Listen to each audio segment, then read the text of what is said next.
cannot continue down this path. But the president waited 97 days, not even to talk to me. He could have spoken to me and said we were wrong on other angles, but he didn't. And now we're 8 days away from Biden having to default. I don't want that to happen. 8 de la mañana, tic-tac, tic-tac, tic-tac, tic-tac, para lo que va a suceder alrededor del techo de deuda. Pero tenemos última hora fundamental. Alemania está en recesión. Alemania 0,3% en negativo en términos trimestrales. Acabamos de conocer el dato hace 10 segundos. Movimiento de Alemania a la recesión. Menos 0,3%. Esperaba un 0. Menos 0,3%, Alemania se marcha a la recesión. Da el primer dato, se lo veníamos diciendo toda la semana. Cuidado con Alemania, cuidado con Alemania, cuidado con Alemania. Menos 0,3%. Techo de deuda, pero el movimiento de recesión en Europa, fíjense en el dato intertrimestral. Primer trimestre en negativo la economía alemana.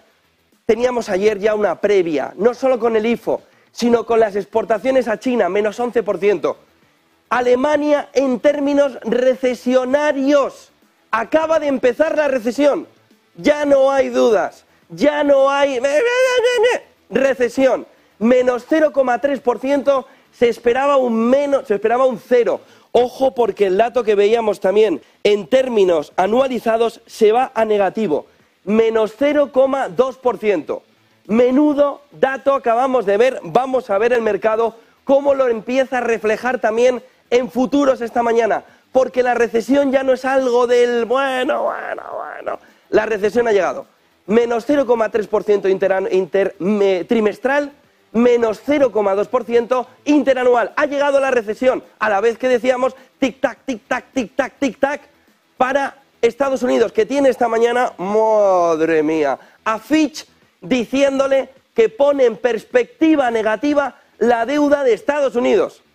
De A perspectiva negativa. Por lo que, ojo, abrochen cinturones, que esto va a ser hoy un espectáculo importante. A pesar de ello, fíjense el VIX, menos 1,17 a estas horas, más 0,39 SP500, mercado en Europa que todavía no está cotizando, la recesión en Alemania, más 0,09, más 0,12, pero claro, la recesión en Alemania nos pone ante la perspectiva de el Banco Central Europeo. Vamos a subir, ¿dónde vas a subir? Si tienes ya la economía en recesión, ¿cuánto tiempo llevan los economistas diciendo se le ha ido la mano? Se le ha ido la mano. Se le ha ido la mano. Y se le quiere ir más la mano al Banco Central Europeo. Por lo que, cuidado, porque el mercado hoy va a vivir en la extrema volatilidad. ¿Por qué? Porque una parte del mercado opina, Banco Central Europeo, ¿dónde vas? ¿Pero dónde vas? Si tienes ya a Alemania en recesión, menos 0,3% intertrimestral. Por lo que el mercado va a intentar jugar, que aunque ayer la Fed vimos en las actas, es una pausa, pero no un stop. Ya. Que pausa y no stop lo vais a destrozar todo como sigáis por este camino. Menos 0,3% le va a poner al mercado ante la tesitura de ver si tenía más razón de lo que se esperaba y por tanto el conjunto de la economía va a virar hacia una recesión que va a parar a los tipos de interés, ya no parar, sino bajar. Miren el gráfico del PIB de Alemania, es histórico. Y se lo veníamos diciendo de cómo iba durante la semana diciendo el jueves, porque aunque daban el 0% de previsión, se veía el dato de exportaciones chinas, que luego lo veremos en claves, menos 11%, y se veía el IFO alemán diciendo, pero si esto está ya en recesión está. Fíjense porque el movimiento nos destaca de Statis en Alemania como el Producto Interior Bruto alemán ya va camino de un movimiento recesionario, claro, para que estamos viendo términos desde 2006. Pero si cogiéramos solo el movimiento intertrimestral del último año, de los últimos años, veríamos ya el movimiento ya sin paliativos en la economía alemana. Esto es un jarro de agua fría espectacular para el Banco Central Europeo, que los datos le acaban de poner en su sitio. ¿Cómo no habías previsto que la economía alemana se estaba despeñando hacia una recesión de la que ya no es una estanflación, es que hay que rescatar a la economía alemana. Es que ha crecido 3 décimas intertrimestrales, menos de lo que esperaba el consenso de mercado, cuando ya en el anterior dato, en el previo, estaba en el 0% y había evitado la recesión. Por lo que la clave fundamental que va a cotizar el mercado es hasta qué punto ya no es pausa, sino es descenso de tipos. Ha cambiado toda la fotografía. Desde hace 5 minutos, desde las 8 de la mañana que Destatis ha publicado este dato, la fotografía ha cambiado. El mundo ya mira la recesión. Alemania ya mira la recesión. Y el conjunto europeo, von der Leyen, pero sobre todo Banco Central Europeo, Luis de Guindos, que a las 11 tiene que hablar para darnos el boletín sobre cómo está. Vamos a ver el boletín, qué es lo que nos dice del boletín, no solo de los fondos y la salida de Tiesto que hizo ayer alrededor de la liquidez de los fondos, que tuvo que salir Rodrigo Buenaventura de la CNMV a decirle, frena, para, sino sobre la recesión. Se han equivocado a la hora de ver cómo estaba la economía. Se han equivocado de una manera flagrante, grave, preocupante y dolorosa para el conjunto de los ciudadanos, que aún quieren hacer 2 subidas de tipos más, con lo que van a dejar a la economía alemana en el -3 del edificio. Vayamos al mercado, porque hay cuestiones clave importantes. Principios de junio, en el entorno del 3 de junio, vayamos al mercado. Petróleo, fíjense lo que está haciendo el petróleo, 0,24 bajo, 0,43, pero miren dónde está el petróleo, en 78, ya no está en 70, ya no está en 75, en 74. ¿Por qué? Arabia Saudí, en esa revisión que va a haber de los inventarios de petróleo, ya le ha dicho al mundo, cuidado, que os estáis pasando de listos. Y vamos a meterle un empujón, el que sea necesario, para llevar el precio del petróleo al rango al menos de los $85. ¿Qué es lo que está haciendo el mercado? Movimiento de salpique, ¿no? De decir, cortos, fuera, cortos, fuera, cortos, fuera, cortos, fuera, porque ¿quién quiere desafiar a la OPEP? ¿Quién se atreve a desafiar a la OPEP? ¿A la FED? Sí. ¿A la OPEP? ¿Quién se atreve? De tal manera que vemos esta mañana como el precio del petróleo, que está cayendo esta mañana, tiene una tendencia alcista descomunal. ¿Por qué? Porque la OPEP está detrás diciéndonos, cuidado, cuidado, cuidado, cuidado, que os vais a pillar los dedos. Y miren el otro punto clave, el oro, 0,43, una vez que, vamos a ver, la recesión, con el dato que hemos conocido en Alemania, empieza también a jugar en este terreno. 1956. Ojo a lo que está sucediendo en torno al dólar, que está a punto de ir hasta los 104. Ojo, porque cuando vimos al dólar esa posición tan fuerte el año pasado, estaba en un entorno de 105, cayó hasta el 101, rozó el 100 con algo, vuelve a estar otra vez cerca del 104, 103,95. ¿Y qué le pasa al euro? Vuelve a estar en negativo, volviendo a perder 1,07. También la libra ha perdido el 1,24, con lo que encima el dólar en el entorno del techo de deuda se va fortaleciendo. Volvamos al inicio, que nos ha roto toda la fotografía Alemania y su recesión, que ya está aquí, que ya ha llegado, le falta solo un trimestre y si tenemos en cuenta que el anterior lo salvó en la bocina, estaría más o menos ya en el entorno, bueno, sí, más o menos, está ya en un entorno recesionario. El tic-tac, tic-tac, tic-tac, tic-tac, que ahora mismo se está marcando sobre el techo de la deuda. ¿Por qué? ¿Qué es lo que está sucediendo? ¿Por qué no llegan a un acuerdo? En las últimas horas McCarthy ha dicho, podemos llegar a un acuerdo. ¿Pero qué dicen los demócratas? No queremos llegar a su acuerdo. ¿Qué tiene en la mano Biden? La enmienda 14. Si vamos hacia la enmienda 14, que se ate bien los machos, Biden. Porque a partir de ahí, o Ron DeSantis, que presentó su candidatura anoche, o Donald Trump, si uno de los dos llegan a la presidencia, tienen manos libres para lo que quieran. Enmienda 14, techo de deuda y problemas de deuda se van. Kevin McCarthy, que está ganando toda la fuerza, toda la visibilidad de todo el foco comunicativo, dice, presidente Biden, tic-tac, tic-tac, tic-tac, tic-tac, tiene solo 8 días para evitar que se convierta, fíjense, porque esto es campaña también, fíjense, porque esto también es republicanos con el presidente bien agarrado de manera metafórica, económicamente hablando, diciéndole, te quedan 8 días. Te quedan 8 días, ¿para qué? Para convertirte en el primer presidente en la historia que lleva la deuda al default. Ojo, que los republicanos también saben jugar a política y a comunicación, aunque no pareciera que no. Pero ojo, porque este tuit nos pone ante esa cara B de toda la fotografía. La cara B de toda la fotografía está cómo se presentará el año que viene Un Biden que ha sido el primer presidente en llevar, si al final se produce, la economía norteamericana estadounidense a default, por lo que empiecen a pensar en términos electorales. Que hay mucho de lo que empezamos a ver en que demócratas y republicanos, Ron DeSantis ayer con toda su parafernalia para ponerse ya como candidato y pelear con Donald Trump, le sacan mucha ventaja a Trump, pero hay que jugar el partido todavía. Y por otro lado tenemos la fotografía de los propios republicanos que le están haciendo el trabajo a los candidatos para decir esto: o cedes y demuestras tu debilidad, o te conviertes en el primer presidente de la historia que lleva la economía norteamericana a default. No, pero el default no puede llegar. Miren el siguiente gráfico. Fitch acaba de decir que coloca la calificación AAA, AAA de Estados Unidos en alerta por una posible rebaja en la lucha por el límite de deuda. Rating Watch negativo que refleja, dice Fitch, la pelea partidista que puede poner en peligro esta fotografía de Bloomberg. La fotografía de una deuda que no camina hacia un acuerdo y que inicia el default de determinadas cuestiones. A partir de ahí veremos qué pasa. Veremos la enmienda 14, veremos si la FED incumple, que no puede ceder al gobierno, pero cede, veremos de qué manera todos quedan reflejados en la fotografía. La realidad es que estamos aquí y quedan en el último dato que han pasado desde el gobierno norteamericano en torno a 70.000 millones de dólares para decir en la caja ya no hay nada, funcionarios a casa y deudores o acreedores, perdón, no vais a cobrar. Vamos a hacer un plan de pagos.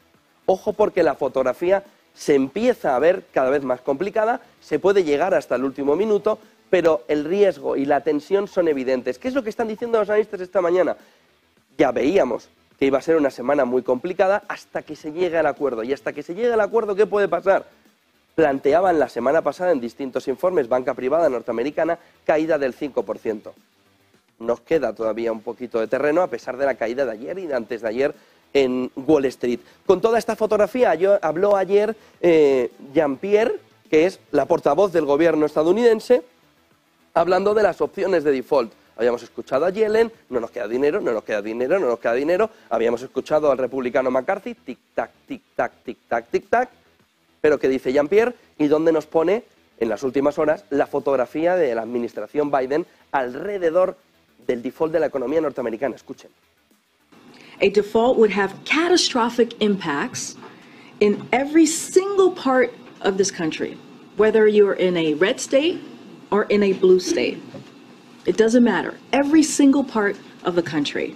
We're talking about millions of jobs lost, devastated retirement accounts, and a recession. We've also heard some House Republicans refer to preventing default as the only concession they are willing to make.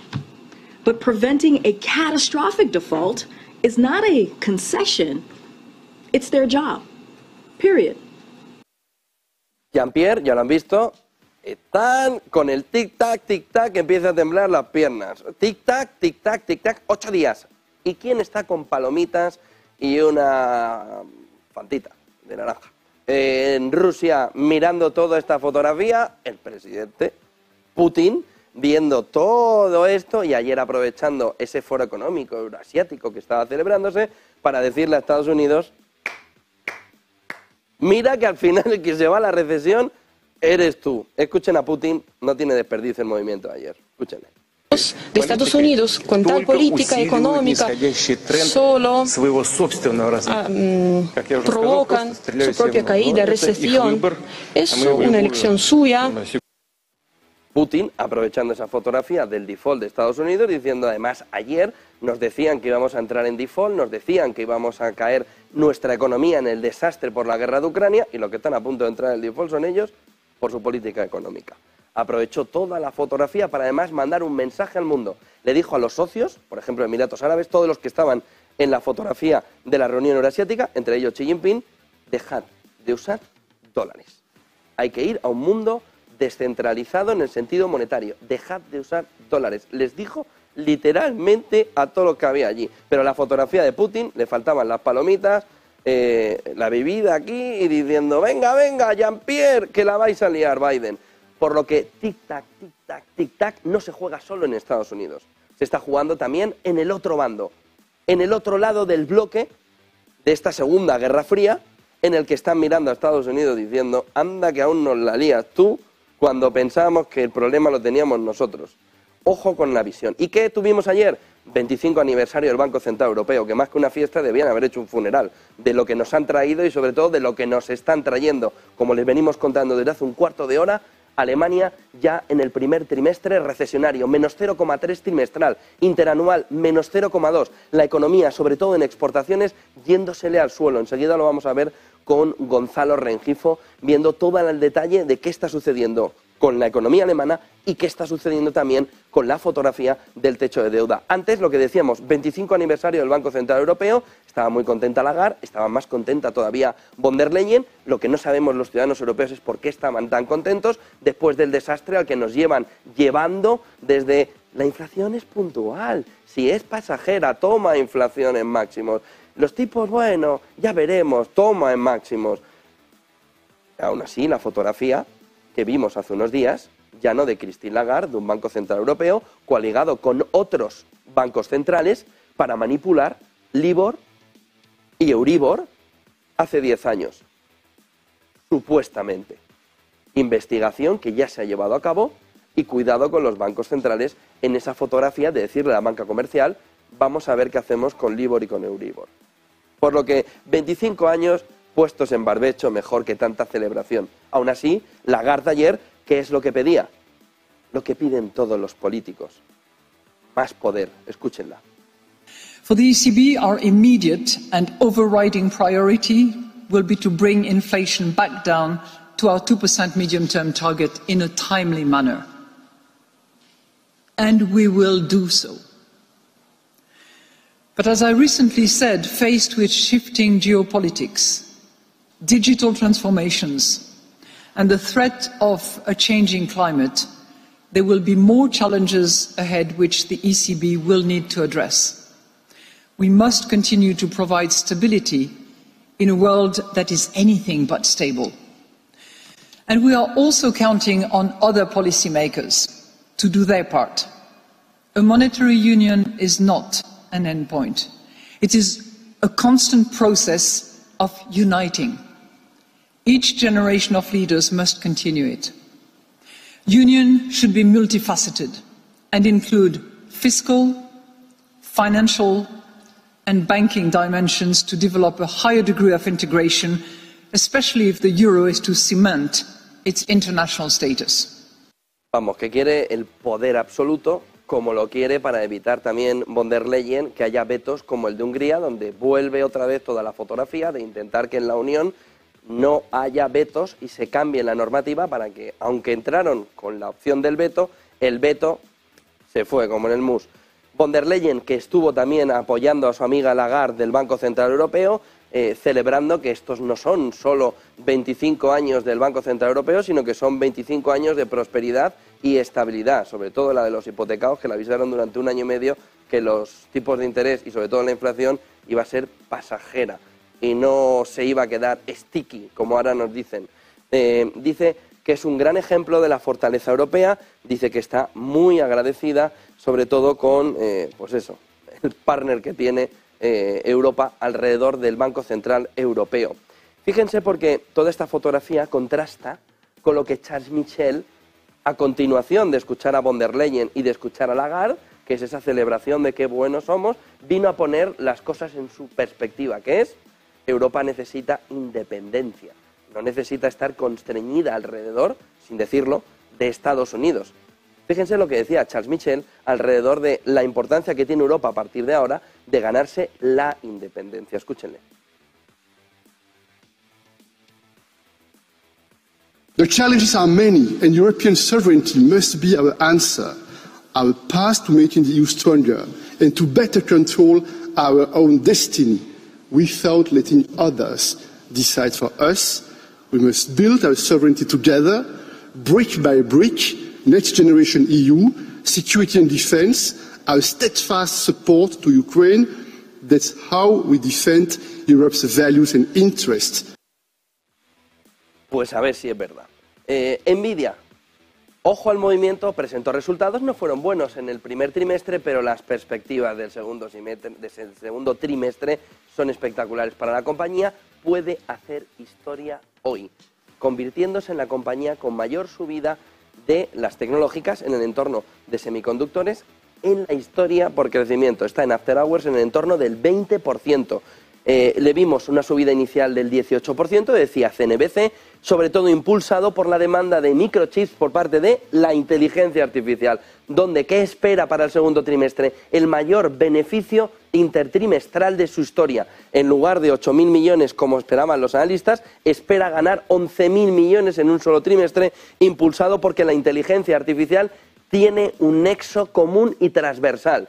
Usted, lo decían algunos analistas en las últimas semanas, quiere ver a la inteligencia artificial, ahí tiene los semiconductores. ¿Qué tiene toda la inteligencia artificial? Semiconductores. ¿Qué tiene todo el desarrollo de coches eléctricos, de automoción, de inteligencia artificial asociada y semiconductores? De tal manera que la fiebre, la moda de los semiconductores, el principal índice que ha crecido desde los mínimos de las elecciones midterm del año pasado, poniéndose ya en solfa también en capítulo empresarial. Nvidia aumentando además, fíjense horas después, gráfico que nos enseña de qué manera Nvidia hoy se puede convertir en el entorno bajista del mercado. Vamos a ver si la noticia de Alemania es bajista o lo que hace el mercado es rebotar todavía con más fuerza, es darnos una situación que puede convertirse en histórica.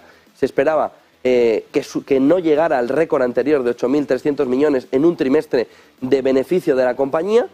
Ahora se espera que ahora se espera que lleguen a 11.000 millones. Crecimiento interanual de los ingresos disminuyó en el primer trimestre un 13%.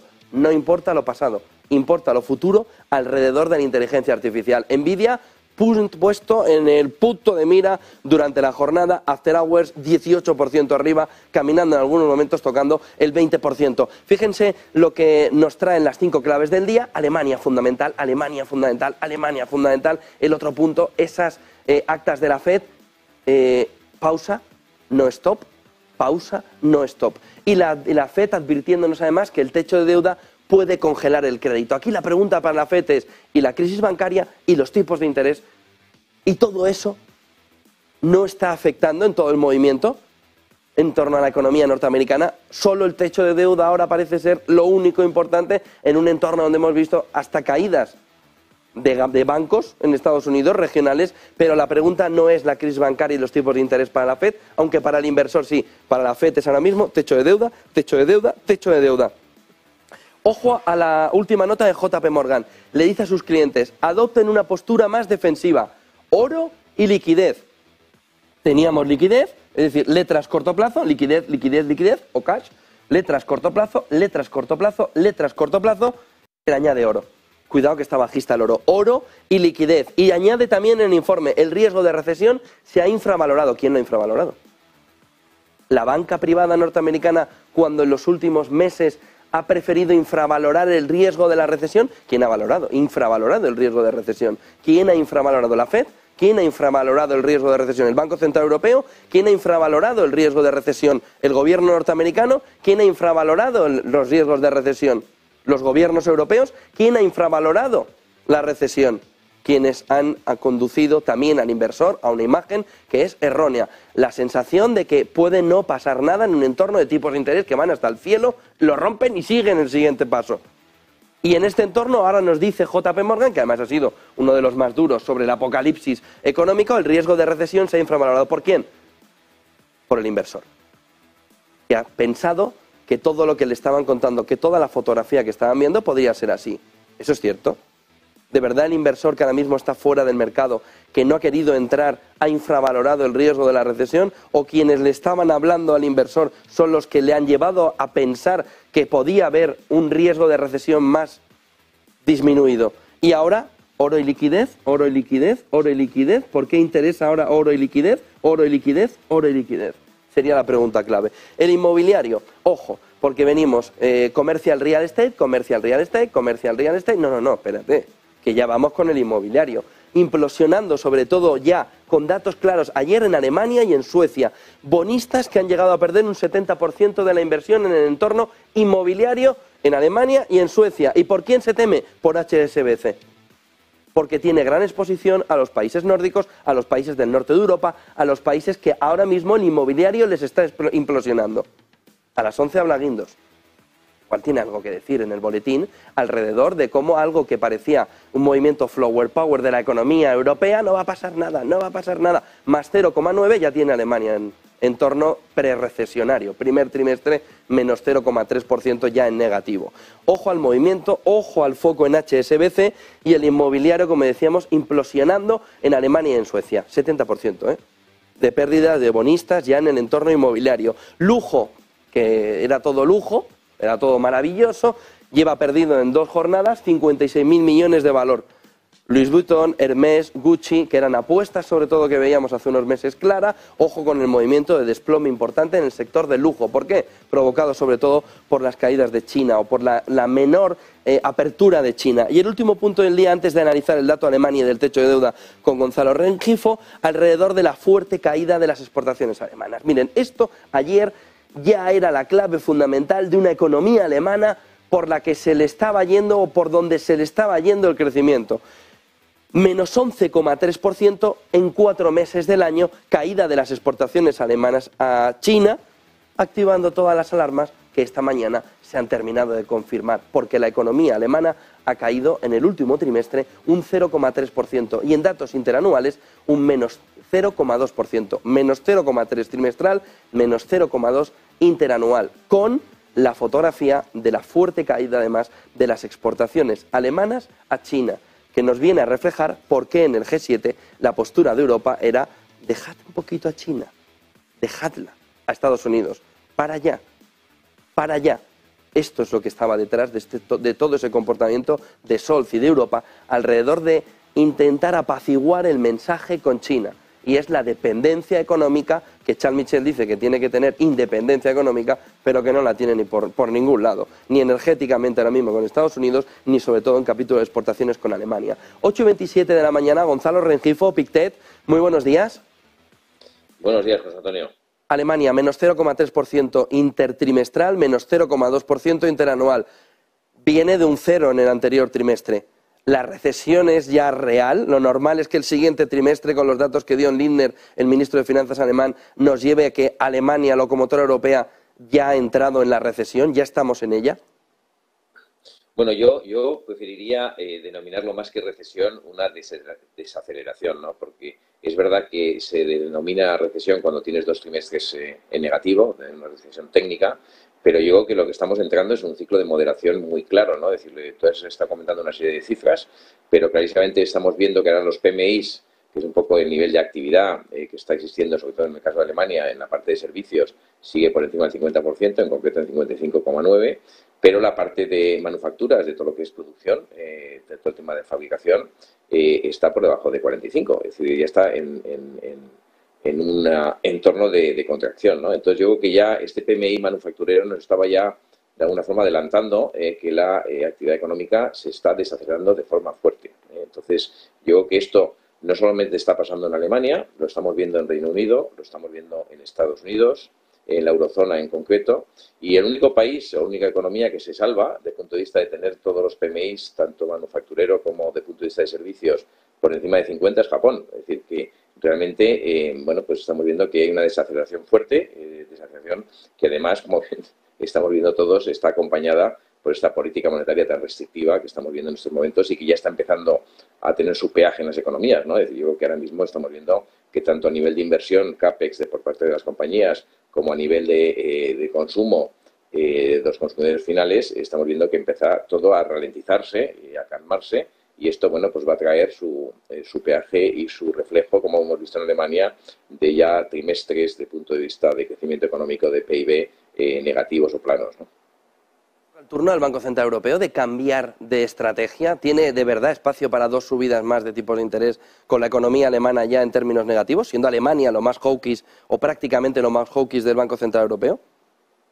Hombre, yo creo que esto, como dijo Lagarde en su última comparecencia, dijo que iban a mirar muy de cerca los datos macroeconómicos y sobre todo también, que lo hemos comentado, es que la inflación sigue por encima del 5%, el 7% en concreto, no en Europa, ¿no? Con lo cual, aquí la labor del Banco Central Europeo se torna un poco más compleja porque, como bien dices, teniendo la mayor economía europea entrando en recesión o en fuerte desaceleración, bueno, pues va a tener que seguramente hacer a lo mejor una pausa o por lo menos a lo mejor ya decir que es la última subida de 25 puntos básicos. Pero es verdad que en Europa estamos siempre 6 meses, 9 meses por detrás de Estados Unidos y estamos viendo lo que está pasando en Estados Unidos, ¿no? En Estados Unidos todavía hay un crecimiento nimio, en torno al 0,1% primer trimestre y estamos viendo que vamos por el mismo camino, con lo cual yo creo que el Banco Central Europeo mirará con mucha atención estos datos macroeconómicos y seguramente si no hace una pausa, lo que se va a comunicar o va a dar a entender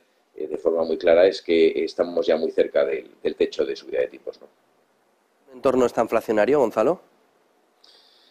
El entorno inflacionario... ¿Está inflacionario?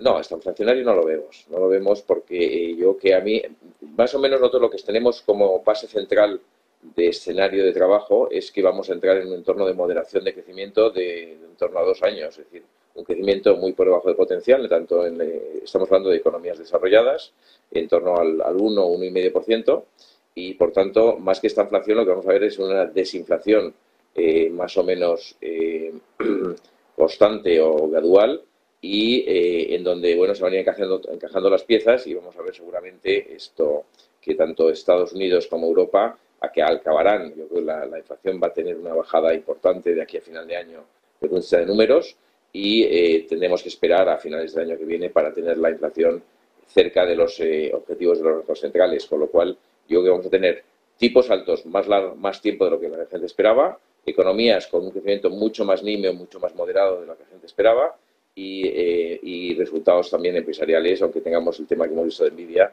pues mucho más, vamos a decir, débiles, ¿no? Con lo cual entramos en un entorno de debilidad, de moderación, en donde hay que estar muy selectivo y hay que estar muy atento a las distintas oportunidades. Pero es verdad que en economías desarrolladas, al contrario que en economías emergentes, entramos en un ciclo en donde la desinflación, la demografía, digitalización, el tema de disrupción, todo el tema de geopolítica, bueno, pues estamos viendo que con el techo de gasto de Estados Unidos se está generando muchísimo ruido y llevamos 2 días de corrección en el mercado, con lo cual la volatilidad vuelve a estar presente en los mercados y, por tanto, no va a ser fácil hacer lecturas claras en el corto plazo, ¿no? ¿Preocupado o asustado con el techo de deuda en Estados Unidos? ¿O crees que es un teatrillo al que le queda medio acto? Bueno, nosotros le damos menos importancia a lo que le está dando el mercado, pero es verdad que genera volatilidad y Estados Unidos es un país o es un mercado muy sólido en donde esto en nuestra opinión es un juego político, exclusivamente político. Las elecciones vienen en el 2024 y aquí hay una especie como de lucha de poder, de fuerzas entre republicanos y demócratas y nadie quiere dar su brazo a torcer, pero yo creo que ambos partidos están obligados a entenderse, ¿no? De que la forma que se entiendan, si es antes del 1 de junio o es el 15, pues veremos si quieren hacer más o menos ruido, ¿no? Pero nosotros creemos que el techo de gasto no va a generar volatilidad, va a generar nerviosismo, hemos visto el dólar fortaleciéndose en el corto plazo, pero no va a suponer vamos a decir, un cisne negro en los mercados. Buen día y buen negocio. Muchas gracias. Muchas gracias a vosotros. Buen día. 8:33 de la mañana. Ahí está la fotografía. Tenemos a la economía alemana. Último dato conocido hace 33 minutos. Se lo hemos contado. Menos 0,3% en el último trimestre. Menos 0,2% en términos interanuales. Ahora mismo Lagarde tiene un problema encima de la mesa. No un elefante solo ya en la habitación. Ahora tiene un problemón llamado estanflación en este entorno, en el que la recesión asoma ya de una manera agresiva y en el que Alemania incluso le va cogiendo el cuerpo a Reino Unido sobre quién entra antes en la recesión. Lagarde tiene un problema descomunal. 11 de la mañana vamos a escuchar a Luis de Guindos con el boletín de cómo está la economía europea. Menudo papelón. 11 de la mañana, Luis de Guindos, vicepresidente del Banco Central Europeo, va a dar todos los detalles, lo vamos a ver aquí en Negocios Televisión, sobre cómo está la economía europea. Tiene un papelón. Eva Villanueva. Y viene el día que si alcista Nvidia, que si el mercado en recesión, celebrando una parte del mercado la recesión porque le da la razón. Y desde Asia cómo está cotizando 2 días ya negativo en Wall Street, cómo lo va recogiendo Asia. Buenos días, Eva. Muy buenos días. Bueno, pues para empezar, como nota, si miramos a Hong Kong, el índice Hang Seng, que es el protagonista de la jornada de hoy, marca su nivel más bajo en 2 meses, pero por supuesto esa partida de semiconductores que se dispara, como decías, en Nvidia, en el mercado after hours, por esas mejoras de previsiones, por esos ingresos que miran esa gran apuesta por la inteligencia artificial, alimenta también los títulos en Asia. Así hemos visto como el índice Nikkei se recupera además 0,39%, 30.801 puntos lo que marca a esta hora, y vemos por supuesto entre esos protagonistas a ese fabricante de productos para la fabricación de microchips, Advantes, disparado un 16,22%, y en paralelo en el after hours la estadounidense Nvidia se disparaba un 20%. El sector lo recoge, cotiza esas mismas perspectivas buenas para el mercado de chips, y en ese contexto vemos otros valores protagonistas. Muy a distancia, avances para ese valor tecnológico que siempre miramos en el índice Nikkei. SoftBank 0,14% de rebote, Tokyo Electron 3% de subida, y mirando a Lasertec, que es uno de los que mayor volumen de negociación absorbe en cada jornada, hoy retrocede el 0,15%. Entre tanto, como decíamos, el Hang Seng es el gran protagonista en Asia por las caídas, el varapalo que se lleva hoy, dudas. En China preocupa mucho esa mirada, como en todo el mundo, ese riesgo de default en Estados Unidos que, recordemos, ya Fitch ha puesto en perspectiva negativa a AAA por esa falta de entendimiento. 2% cae el índice general, 2,47% lo que se deja el índice tecnológico, y entre esos valores protagonistas en la jornada de hoy pues vemos caídas de Alibaba superiores al 3%, Baidu cerca del 2% o Tencent que se deja el 2,40%. Si miramos a otros valores, tenemos a ese mercado de semiconductores que retrocede un 3% y un 2,85% en lo que también cae SMCI, recordemos, esas que están en el punto de mira de la batalla tecnológica con Estados Unidos. Y con todo esto también vemos como el Kospi surcoreano, hoy mantiene tipos el banco coreano, retrocede un 2,44%, terminando esta radiografía de la mañana, mirando cómo los futuros europeos están cotizando. En el caso del DAX, con avances del 0,20%, parece consolidar la subida de cara a la apertura hacia los 15.896, y también avances tímidos, pero avances para los futuros del IBEX, mientras también el mercado americano quiere optar por las ganancias. Veremos a ver 0,58% lo que apunta de subida los futuros del SP, y el euro, que no lo hemos visto. Vamos a llegar por aquí, tenemos que supervisar también cómo se encuentra hasta ahora, y vemos cómo precisamente en ese mercado de las divisas euro-dólar lo tenemos hasta ahora en 1,0736 unidades.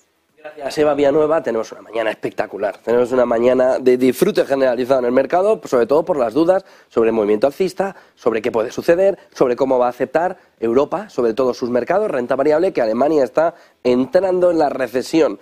Ojo al punto que surge, o varios puntos que surgen esta mañana. Hay una parte otra vez de la broma constante, ¿no? La risa, la carcajada común y cotidiana de todos los días de Rusia a Occidente. Dice Rusia, como si sirviera de algo lo que nos dijera en torno a la producción, después de los datos que vimos antes de ayer, en el que no había reducido el 500.000 de barriles que había anunciado en el mes de febrero. Dice ahora Rusia que no anticipa cambios en la producción de petróleo en la reunión de la OPEP del 4 de junio, cuando todo está siendo, desde Rusia y desde la OPEP, un mareo importante para el resto de Occidente, para que no vea cuál es de verdad la estrategia para llevar el precio a los $85. Donde sí ha puesto ya el foco Rusia es que ve el Brent europeo y americano, el Brent, no el de los Urales, por encima de los $80 el barril a finales de año. Dijo la OPEP que quería verlo en 85 y no a finales de año, sino en cuanto se pudiera, cuanto antes mejor. No ve nuevos pasos en la reunión de la OPEP del 4 de junio, que está marcando tensión en el mercado, que está dando punto de tensión al precio del petróleo. Rusia no anticipa cambios en la producción de petróleo en la reunión de la OPEP del 4 de junio. Bueno, la última vez que tanto la OPEP como Rusia dijeron esto, tomaron el pelo y se rieron de todo Occidente cuando dijeron 500.000, 1 millón, bueno, al final 2, ¿verdad? Y ves que Rusia ha dejado el mismo nivel de producción. Ojo a lo que también está apareciendo en New York Times a estas horas, porque preocupante es en escala alta y todavía impredecible sobre las consecuencias. Dice New York Times, citando a funcionarios estadounidenses, ojo al dato, que Ucrania probablemente estuvo detrás del ataque con drones al Kremlin. Es decir, dice el New York Times, según funcionarios estadounidenses, que Ucrania intentó matar a Vladimir Putin. Algo que Ucrania ha salido de manera, bueno, como se pueden imaginar, inmediata a decir que para nada eso fue así. Pero lo que está diciendo el New York Times es que el ataque con aviones no tripulados contra el Kremlin de este mes, aquel que decíamos, bueno, es inteligencia artificial, ¿qué es esto, no? Aquel que ha habido tantas dudas alrededor, dice New York Times, un ataque con aviones no tripulados contra el Kremlin este mes, probablemente, dice New York Times, para cubrirse también las espaldas, fue orquestado por una de las unidades militares o de inteligencia especiales de Ucrania, según están mostrando las evaluaciones de las agencias de espionaje estadounidense. Dice el New York Times, que se pone además 5 vendas por si acaso, diciendo probablemente. El periódico dice además que el ataque parecía ser parte de una serie de operaciones encubiertas que han incomodado además a los funcionarios de Estados Unidos, el mayor proveedor de equipo militar de Ucrania. La evaluación de Estados Unidos se basa en comunicaciones rusas y ucranianas interceptadas, repito, dice el New York Times. Estados Unidos interceptó esas conversaciones ucranianas en las que los funcionarios dijeron que creían que su país era responsable del ataque y también interceptó comunicaciones rusas que indicaban que no se trataba de una especie de operación de bandera falsa por parte de Rusia, dice el New York Times, de fuentes estadounidenses. ¿De dónde? De funcionarios estadounidenses que también dijeron que no creen que el presidente ucraniano Zelensky apruebe todas las operaciones encubiertas, pero no está claro hasta qué punto está al tanto de estas operaciones por adelantado, dicen los funcionarios. Ojo, porque ahora mismo está la situación en torno a ese dron bastante tensa y Ucrania ha tenido ya que descartar que sea o que esta información sea verdadera en el sentido de decir que ellos no estaban detrás del ataque en el Kremlin. Ojo a cómo va a escalar esta fotografía después de lo que acabamos de conocer de parte del New York Times. Ucrania habría estado detrás del ataque con drones para acabar con la vida de Vladimir Putin. Vamos a ver la respuesta de Rusia. Y ojo porque le decíamos antes Nvidia, ya tenemos más o menos el dato por dónde puede ir. Nvidia, con lo que estamos viendo en After Hours, podría batir a Apple como mayor récord de aumento de valoración de mercado, de market value, en un solo día.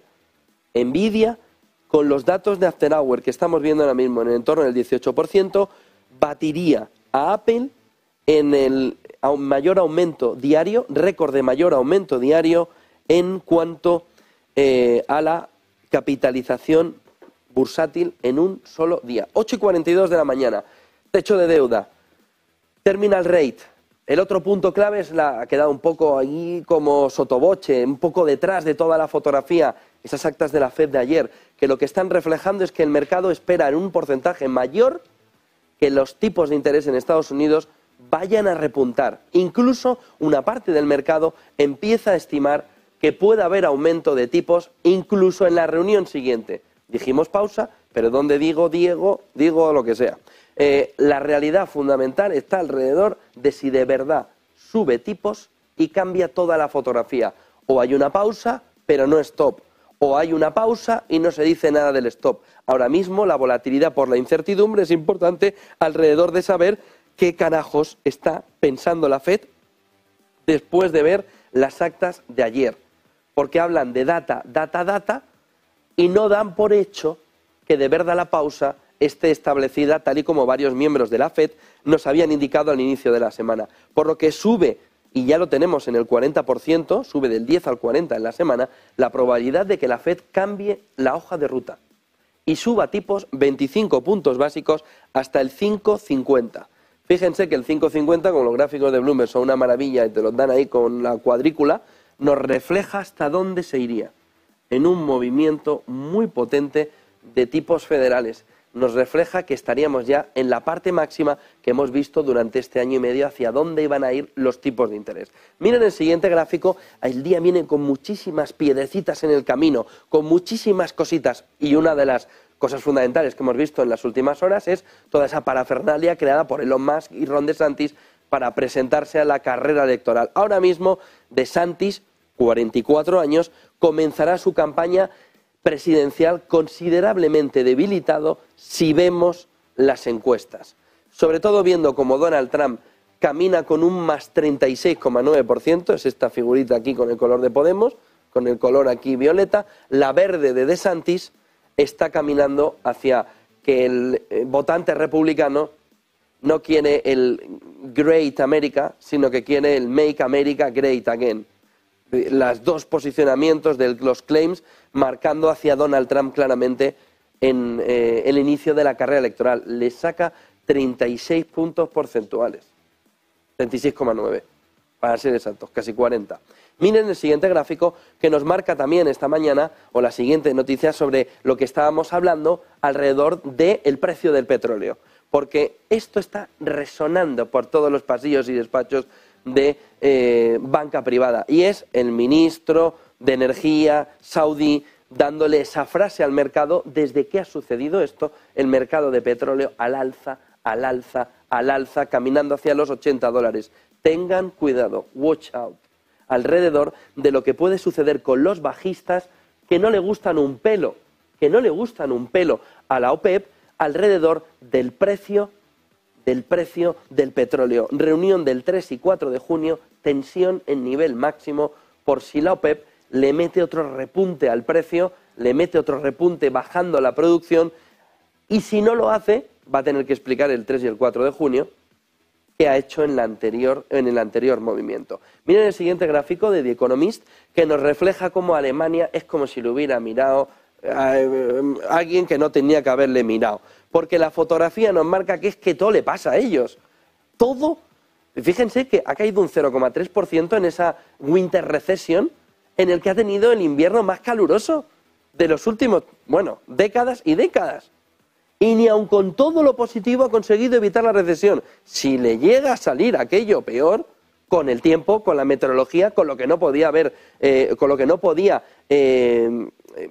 tener bajo control, ¿cómo habría sido la recesión en Alemania? Pues fíjense porque en esa fotografía nos aparece que mirando la exposición a China en Producto Interior Bruto, por eso le decíamos en la quinta clave, ojo con la caída de las exportaciones en 4 meses del 11,3% de Alemania a China. Fíjense en este gráfico de The Economist, donde señala que la mayor exposición en la caída de la relación, en la ruptura de los bloques, en el decoupling, en la desglobalización, en el romper por la Guerra Fría, la Segunda Guerra Fría, el comportamiento de las economías, Alemania vuelve a estar. Es que le caen todas. Es que los pobres la han mirado a alguien mal. Pero la fotografía está en que ahora que se ve ese destape con la economía china, nos vamos a un comportamiento en el que, sobre todo, en todo lo que le viene desde China, es la mayor perjudicada frente a Holanda, frente a las grandes 6 europeas, frente a Francia, frente a Estados Unidos, Reino Unido, Italia o la pobre España, que en el fondo mira a China y dice, bueno, a mí tampoco me importa demasiado. Pero a los alemanes sí. Cuidado porque a los alemanes es que se les está juntando todo. Oiga, que pasa algo malo, está en Alemania, en el sentido económico. Que no sé, Alemania. Crisis energética, Alemania. Es repetitivo. Cuidado con Alemania, que la locomotora europea no es que esté gripando, es que está gripando, se le están pinchando las ruedas, se le está rompiendo todos los chips y está que no puede ni terminar de producir. Y decía Kenneth Fijo, sí, claro, la fotografía de servicios todavía con el PMI en positivo, la fotografía de manufacturas con el PMI en negativo. Fíjense en lo que decía también Wall Street Journal en las últimas horas, en el siguiente gráfico, en el que están divididos en la FED, visto, dice Wall Street Journal, en las actas de la jornada de ayer, sobre subir o no tipos en junio. No pausa y subida de tipos, que todo el mundo ya sabe que eso lo van a valorar. No, es que están divididos en junio. Es que lo que nos dijeron hay pausa, ahora parece que no hay pausa. Con lo que el inversor tiene ahora mismo un jaleo mental descomunal, que lleva a lo que estamos viendo, que lleva a esto. Miren el siguiente gráfico. Las intensas coberturas contra las caídas en el mercado. ¿Por qué? Porque no se entera de nada el inversor.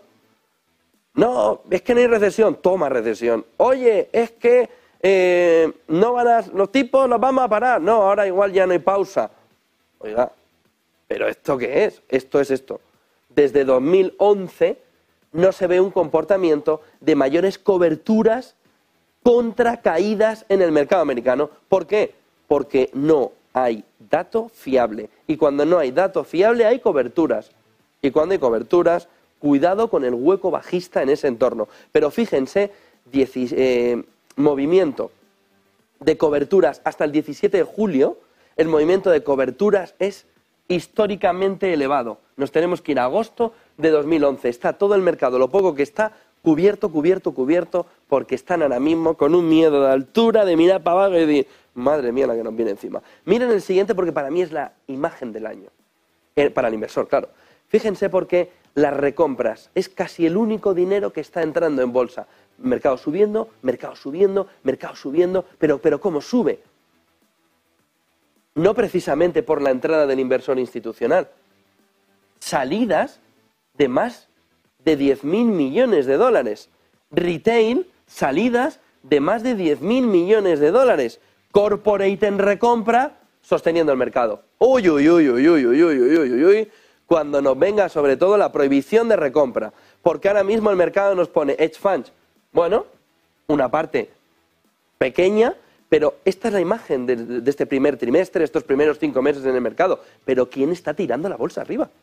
¿Pero qué dinero hay? Si el retail se ha ido, estos son floats de Bank of America, de Securities, diciéndonos, el retail, el minorista se ha ido del mercado, el institucional se ha ido del mercado. Oiga, es que estos son más de 30.000 millones de dólares que se han ido del mercado. Entonces, ¿quién sostiene el mercado? Las propias empresas. Oiga, esto es una broma, ¿no? Esto es una broma. Por eso lo de... ¿Y cuándo entra el retail? El retail no quiere entrar. Por eso hay buenas rentabilidades con poca entrada de dinero, por ejemplo, en las gestoras de fondos, que dicen, sí, la rentabilidad fantástica, pero ¿quién viene a recoger la rentabilidad? Las entradas no son buenas. Corporate, las recompras, protagonista principal. Compensa más o menos la caída. ¿Qué están haciendo las empresas? Recompra para que el mercado no se te vaya abajo. Eso es una falsa imagen de lo que de verdad está sucediendo. Eso es un engaño al inversor sobre lo que de verdad estaba pasando. Si el corporate no estuviese recomprando a este nivel, ¿dónde estaría el mercado? ¿Dónde estaría el mercado?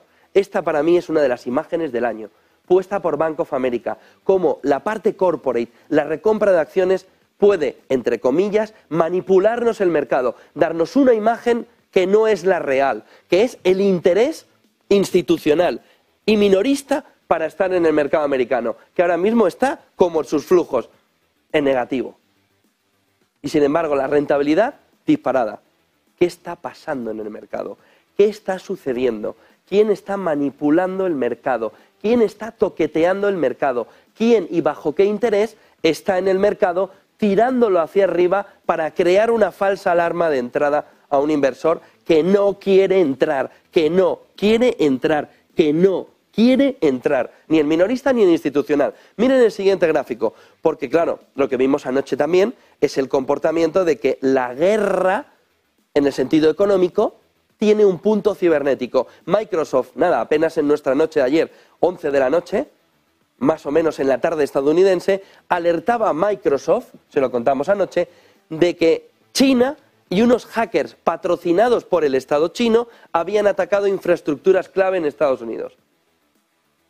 Palabras mayores, ¿eh?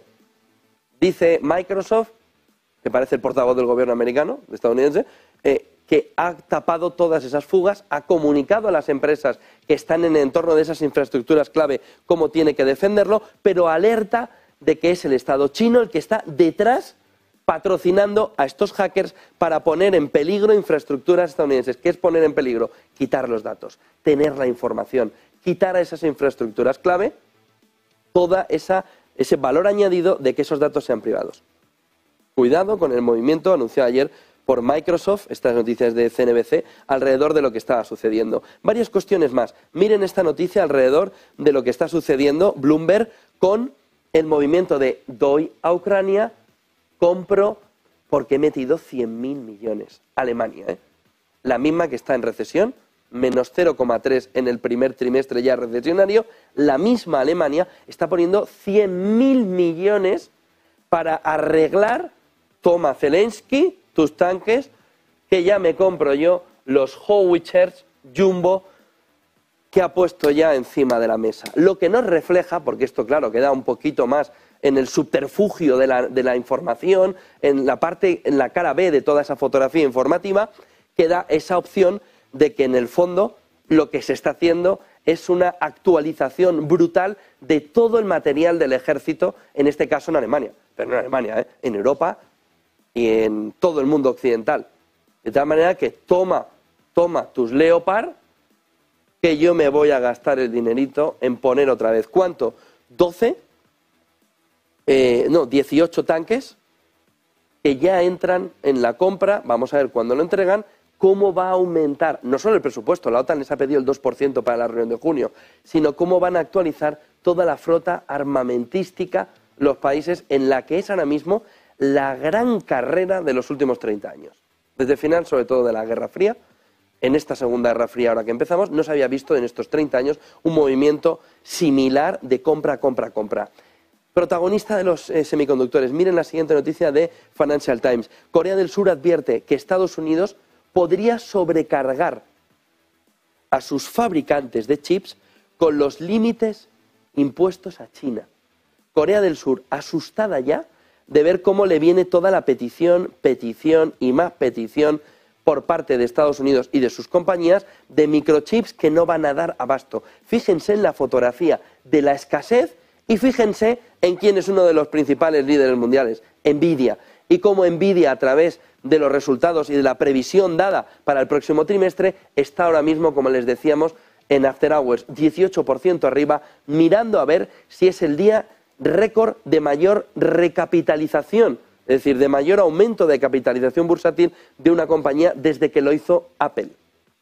Ojo al movimiento, porque la clave es inteligencia artificial, pero sobre todo esto, escasez, escasez y más escasez. Y escasez, por ejemplo, en torno al oro. Miren el siguiente gráfico de Reuters que nos llama la atención sobre cómo el oro estaría ahora mismo claramente infravalorado. Este gráfico nos hace la comparación entre oro y SP500 y nos señala cómo estamos justo en el momento, para claro, estos momentos, si tú ves ese gráfico aquí, dices, ¿y dónde estamos? ¿Aquí? ¿O aquí? ¿O aquí? Eso no sabe nadie. Pero en el movimiento de volver a recuperar ese posicionamiento frente al SP500. Está muy por debajo y lo que están diciendo los analistas es que el oro parece claramente infravalorado en comparación con las acciones de Estados Unidos. También es verdad que puede haber un movimiento de caída de las acciones, que esto lo cambie sin la subida del precio del oro. Lo que se está diciendo es que puede haber un cambio secular en el movimiento del oro frente al SP500. 8:57, enseguida empezamos a analizar toda la fotografía más del día, menudo día, ¿no? Se espera con Alemania, además, con esa caída del menos 0,3%. Enseguida vemos el mercado, antes titulares del día.